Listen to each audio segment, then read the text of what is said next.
दोस्तों को मेरी हिंदी ठीक से समझ में नहीं आती, इसी वजह से मैं बेंगली में ये ভিডিও कर रहा हूँ।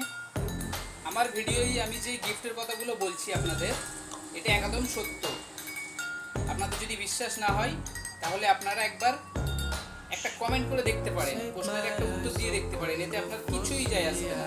কিন্তু আপনি যদি একবার জিতে যান তাহলে আপনার বিশ্বাস সফল হয়ে যাবে। তাই বলছি, আপনারা যদি আমার চ্যানেলে নতুন এসে থাকেন, আমার আইডিতে নতুন এসে থাকেন, তাহলে আইডিটিকে ফলো করে নিন। ভিডিওটিকে দেখে আপনার ভিডিওর যে কোশ্চেনটা থাকবে আপনাকে সেটার আনসার দিতে হবে। সহজ কোশ্চেন থাকবে, আপনাকে ওটার উত্তর দিতে হবে, শুধু কমেন্টে ওটা লিখে দেবেন, হয়ে গেল। তারপর আপনি যদি গিফট না পান তাহলে আপনি তারপর থেকে আমাকে আনফলো করে দেবেন এবং আমার আর ভিডিও কোনোদিনই দেখবেন না, বুঝেছেন? তার জন্য আপনাকে কিছুই করতে হবে না, খালি ভিডিওটিকে একটি লাইক করবেন এবং কমেন্টে আনসারটিকে দেবেন এবং 3 জনকে শেয়ার করে দেবেন, তাহলেই আপনি গিফট পেয়ে যাবেন।